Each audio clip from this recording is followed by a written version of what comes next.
A bitter war of words erupted last month after the UK government rubber-stamped just 12 of the 47 applications it had received from small boats in France to fish in British waters. That anger intensified days later when the Jersey government rejected 75 of the 170 license applications it had received from French boats. France's Europe Minister Clement Beaune warned EU member states were preparing to apply pressure on the UK to abide by the terms of the Brexit deal, suggesting electricity supplies could be heavily impacted.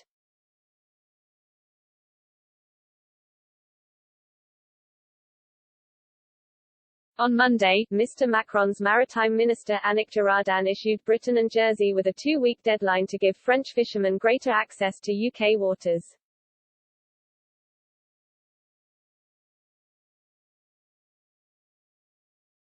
The French president has reportedly told his government to draw up plans for reprisals against Britain in 4 areas, including cutting energy supplies to the UK and Jersey or severing Anglo-French ties in defence and security.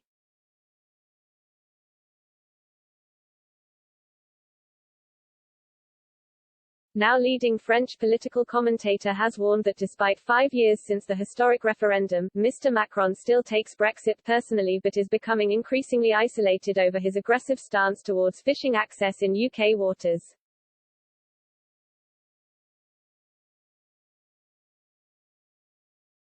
Anne-Elisabeth Moütet wrote in the Daily Telegraph, "Even in Brussels, he is increasingly isolated.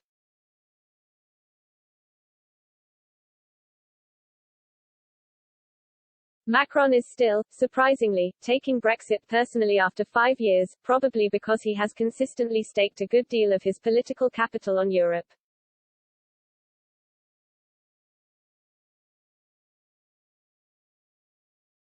He has sought to play tough with the British on fishing and had hoped the EU would play along.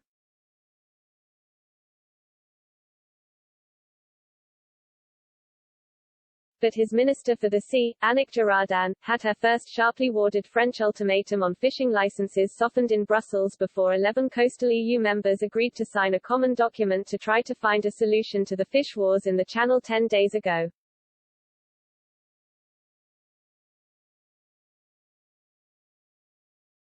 Yet yesterday morning there was more talk of a new 2-week ultimatum to the Jersey fishing regulators.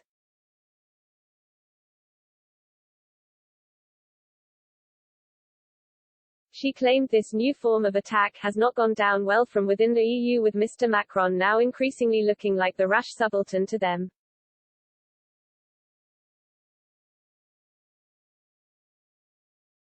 The political expert argued the EU's main objective is solving the Northern Ireland Protocol dispute with the UK, adding the voice of reason doesn't seem to be heard in Paris.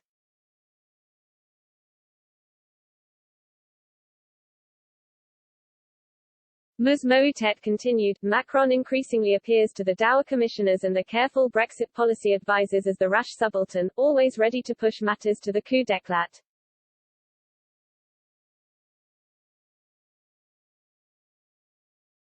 The EU don't believe in the Count-Schlieffen doctrine of being able to wage a war on 2 fronts.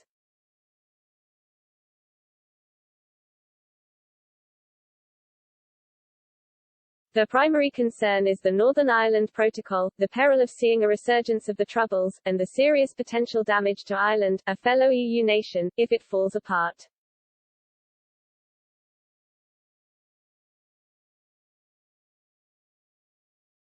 Their position is that a handful of licenses for an industry that represents only 0.06% of France's economy and 0.1% of the UK's is not the hill anyone should die on, and France is making an inordinately loud fuss.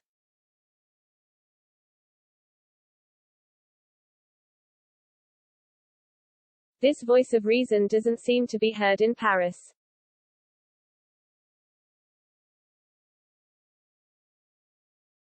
The political expert concluded with a huge warning over any ambitions the French president may have of becoming the de facto leader of the EU.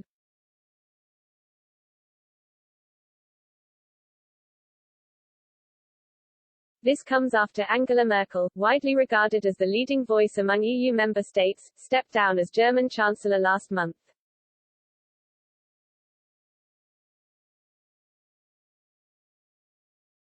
She said, "The result is that Macron's longtime dream of becoming Angela Merkel's anointed successor as the de facto leader of the EU is fast vanishing."